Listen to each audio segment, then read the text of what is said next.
you being intentionally dense? Welcome back to Sixff Films. Right, I haven't uploaded in almost 2 years, so I figured there is no time like the present to just come back and start complaining about something that is driving me up the wall. Oh, yeah.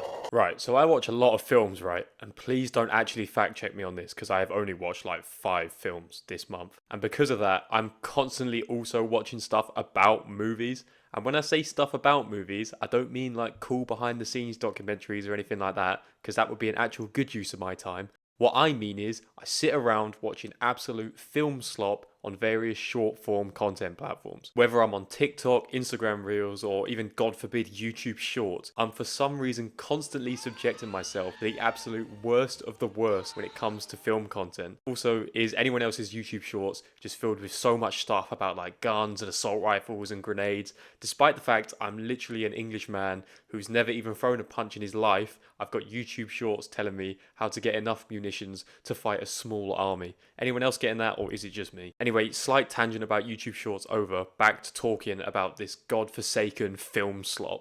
Now, I'm sort of assuming you know what I mean when I talk about film slop. Like, one of the biggest offenders for me is those accounts that take a movie and cut it up into 400-minute long clips so they can just dump them all out at once and essentially have an entire movie, 400-minute long segments on this one TikTok page. But you never see the first clip on your For You page. You're always about halfway through the film, so you sort of don't really know what's going on, especially if it's a film that you've not seen before. And on top of the fact that they've just taken a clip from a movie, they'll also have like loads of filters over it. Like the one I always see, they've got like sparks flying out on the screen and the colors are sort of washed out. And on top of all these filters, they've got like a fake top 5 list that will say like top 5 movie Sigma moments. And as the clip goes on, like lines from the clip you're watching will fill up this list. I'm guessing that gets around some sort of content ID bot pretending it's a top 5 list that's actually just nothing. But as if that wasn't bad enough, as well as this fake list, they'll have an AI voice sort of narrating the film, telling you what's happening. But this AI voice will be speaking over the clip, so you can't even properly hear the clip. And sometimes the voice is talking about stuff that's not even happening in the clip. The man has to wear a bulletproof vest just to walk his dog. He checks the security cameras first and only comes out of the dark bunker after making sure it's safe. You see TikToks where you're watching, I don't know, it's not a film, but Grey's Anatomy, and the AI voice is just making up its own sort of medical drama at the same time. So you're watching, for some reason, Grey's Anatomy cut up in TikTok, but on top of that, you're having a voice telling you a completely unrelated story that's sort of only loosely related to what you're actually seeing on the screen. The mark of the boy reaching his hand towards his chest, suddenly flashing countless red lights inside the body. Apply a little force. Surprisingly, an ancient vest was pulled out from inside. Don't underestimate this yellow vest. I realise this kind of sounds like I'm complaining that you can't authentically watch movies on TikTok. What I'm trying to say is these movies shouldn't be on TikTok at all, because it's just lazy bottom of the barrel piggybacking off the back of a successful existing TV show or movie. These accounts have essentially taken clips from interesting film and TV and parked it in front of you to hold your attention for as long as possible so they can get to that 1 minute mark, which is where I believe TikTok lets you start earning money from. So while you're sat there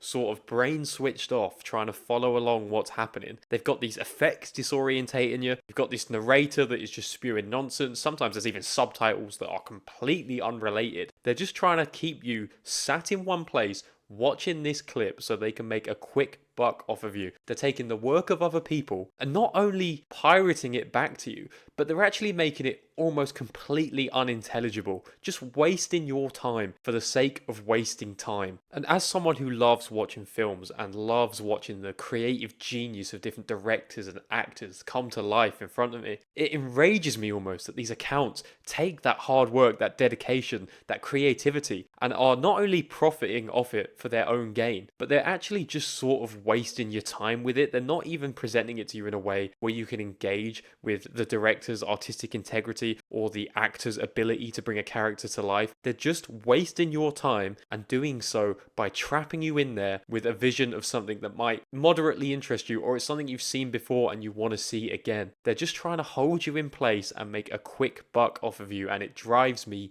insane. I think I'd actually really like to sit down with someone that runs one of these accounts and talk to them and see what kind of money is in this, because in my head it can't be that much, right? I don't really know what TikTok pays, but there can't be so many accounts doing all of this and making a shed load of money. How much is my time that you've wasted actually worth? I really would like to see the figures they pull in by doing this, and I'd also kind of like to see just how easy it is to get past all these copyright protection measures, because as I'm sure you're aware, there's been loads of like YouTubers that have complained about having issues with copyright claims. I've even had it a few times, like with my big Sicario video. I had a segment of that claimed for apparently using music that was not in the clip. There's no music in that video, and I had a content ID bot in, I think, Belarus pick up what it thought was music, and it claimed a segment of that video, a video I didn't even make money off. I don't have a monetized channel, but these content ID bots are hungry to take every single penny that they can. So how are these accounts on TikTok managing to actually circumvent this entire system that seems designed to crack down on every single minuscule copyright infringement, managing to just get round that and put all this endless slop out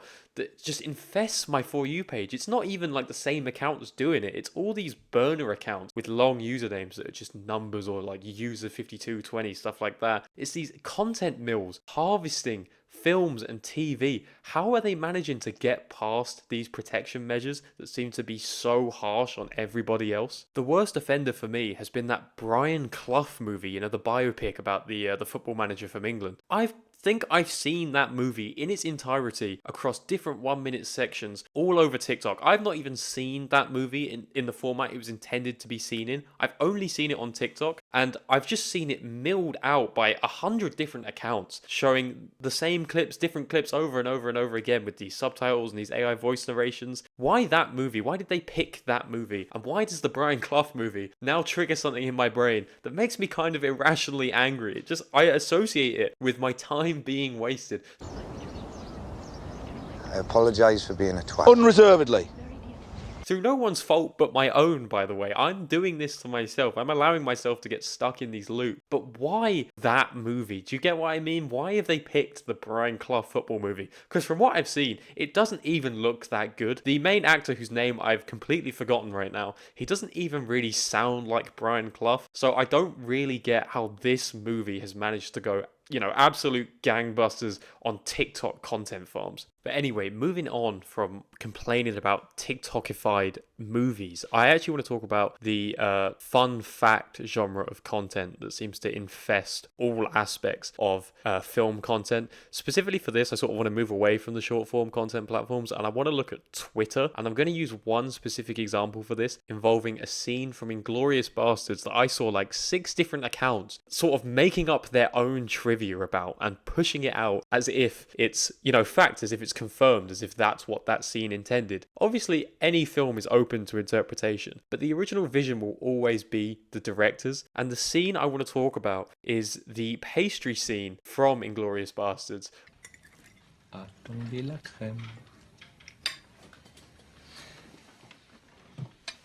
So in this scene, we've got Colonel Hans Lander, played by Christoph Waltz, which is one of the best villain performances you'll ever see in your life, by the way. If you haven't seen this film, you should definitely check it out. But in this scene, he's eating pastries with a young woman who runs a French cinema. He's trying to get this cinema to host a screening of a propaganda film that he wants to show to Hitler and all the other Nazi higher-ups. Now, what makes this scene so brilliantly tense is the fact we as the audience know that the woman he is speaking to is the same Jewish woman who fled from him a few years prior in one of his Gestapo home searches earlier in the film. We know this, but we don't know if he knows this. This whole scene is expertly tense as you sort of see them working each other out. She knows who he is, but does he know who she is? And now the reason I want to talk about this scene being picked up by these fun fact Twitter accounts is because they all seem to have jumped on the idea that the cream he serves her with the pastry is actually some sort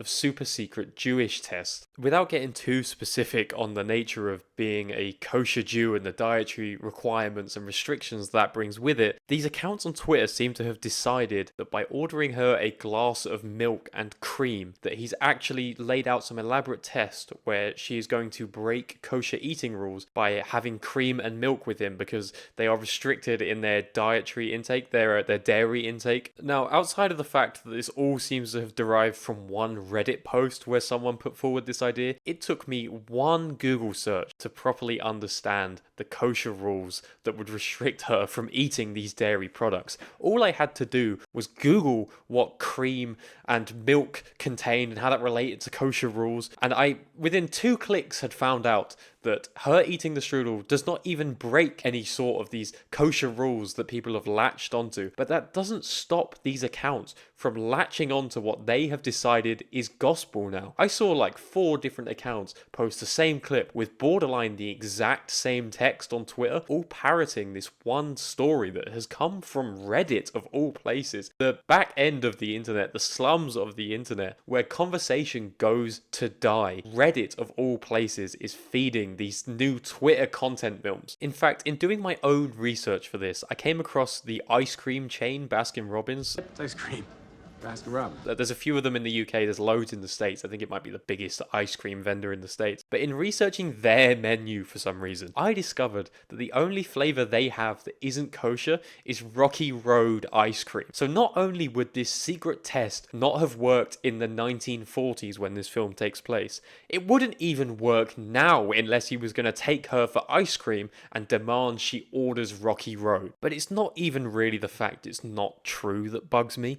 It's the fact these accounts don't want to do the 2 seconds of research time it took me to get to the bottom of this, because it isn't actually about telling you fun information about the film or giving new context to a scene. It's again about wasting your time. It's no coincidence all these Twitter or X accounts have paid for verification, which allows you to make money off of your tweets based on engagement. They just want you clicking and reading and hovering to get those impressions up, to get those views up. They want you to comment. Hell, they're probably even trying to bait me into commenting correcting them just so they can make a bit more money off of wasting my time. And I think that summarizes why this infuriates me so much. These accounts are taking something I'm passionate about, something I love, and they're just trying to make money off annoying me, off of wasting my time. My love of film is being used against me to line somebody's pockets on social media of all places, a place where you can post truly whatever you want. These accounts could take 2 extra seconds to make sure what they're posting is actually correct, or even beyond that. They could take the time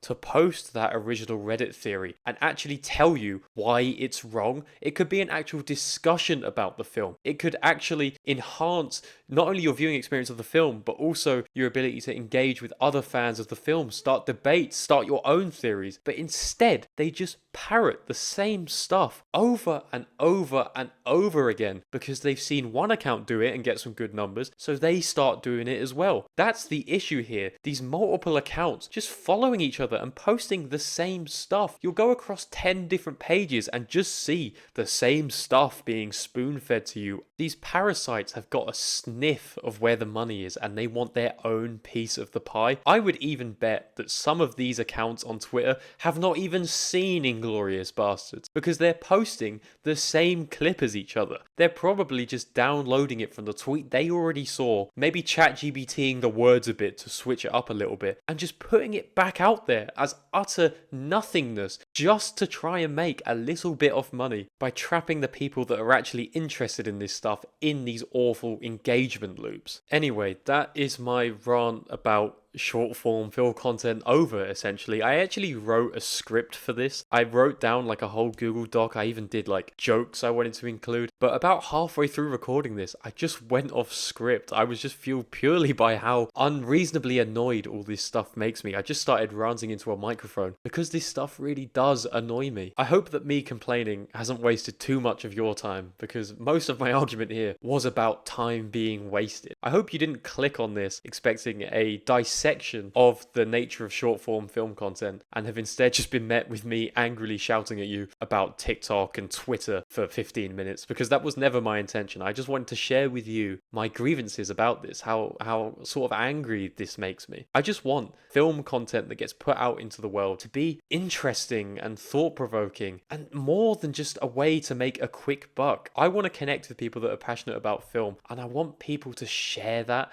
I don't want my interests to just be a means to an end for someone to make a bit of money on TikTok or a bit of money on Twitter. I want film content to be a place where people who love films can actually talk about films together. But if you've made it this far into the video, then I want to say thank you for letting me complain at you for 15 minutes and letting me moan about something that just annoys me to no end. I hope I didn't waste too much of your time, and if you agree with me, let's start talking in the comments about this. Let's connect, which is what I am trying to say. Let's connect and talk about films together in a positive way that's actually interesting and engaging and not just content farming. But yeah, thank you so much for watching this, and I've been seeing logged back into my YouTube creator account that there are still people watching my Sicario video and subscribing and leaving me some really good comments. So I want to get back into posting about films, and I want it to be a lot more positive than this was. Hopefully in my next video I can talk about something that I love and I can share that love with you instead of just being annoyed for the better part of 20 minutes. Thank you for watching, and hopefully I will see you soon.